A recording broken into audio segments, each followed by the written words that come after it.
بسم الله الرحمن الرحیم. قدرمنو کتونکو او زده کوونکو السلام علیکم ورحمت الله وبرکاته.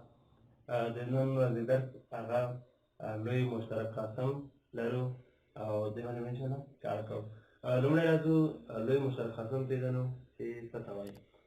د دوه یا څو عددونو ترمنځ لوی مشترک قاسم عبارت له هغه عدد څخه دی چې نوموړي عددونه پر همغه عدد باندې ورتقسیم شي. څه معنا؟ مثال که موږ ته ووایي چې تاسو د دېرش او همدارنګه د پنځه څلوېښت عددونو ترمنځ مشترک قاسم یا دې ته بل جي سي ډي هم ویل کېږي. مشترک قاسم یا جي سي ډي چیرته په لاس راوړئ.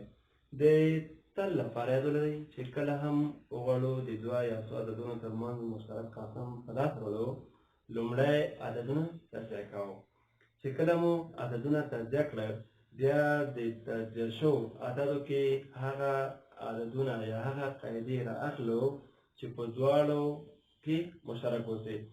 چې داسې مشترک قاعدې یا عددونه مو پیدا کړه، بیا په دوی کې اوس کوم یې لیکو؟ په دوی کې هغه لیکو چې توان یې تر ټولو کوچنی اوسي، او غیر مشترک عدد یا غیر مشترکې قاعدې نه لیکو.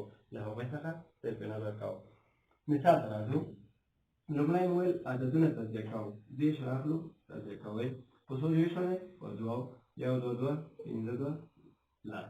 بیا هم په دوه دېرش باندې په څو دېرش باندې؟ درې. پنځه درې پنځلس. بیا هم په څو دېرش باندې؟ پنځه. یو پنځه پنځه. دې ته لیکو چې دېرش مساوي کېږي دوه ضربې درې ضربې پنځه. یا ضربې کوم عدد مشترک نه کېږي، هغه په شکل ولیکو. نو تجزیه کوو څو؟ پنځه څلوېښت.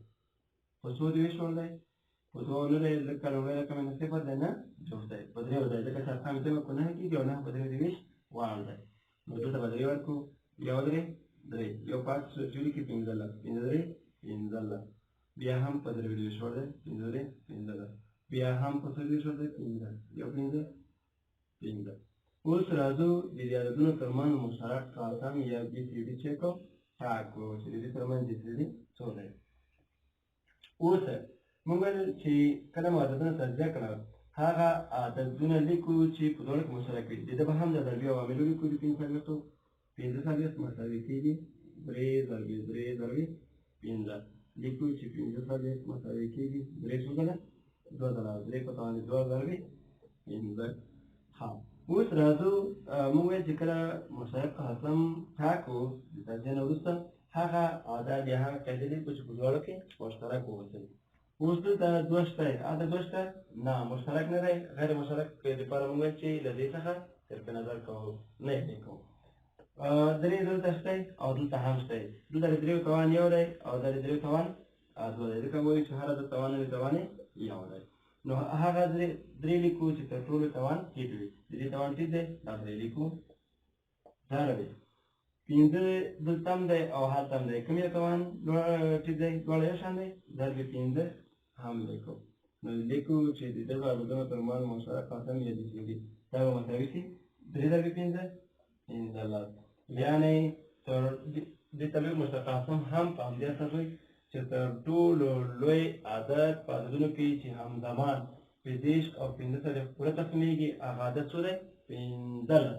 یعنې پنځلس نه لوی عدد داسې شتون نه لري چې همزمان په دېرش او پنځه څلوېښت پوره تقسیم شي. هغه عدد چې تر ټولو لوی عدد چې دغه دواړه عددونه پرې پوره تقسیمېږي، هغه عدد څو دی؟ پنځلس.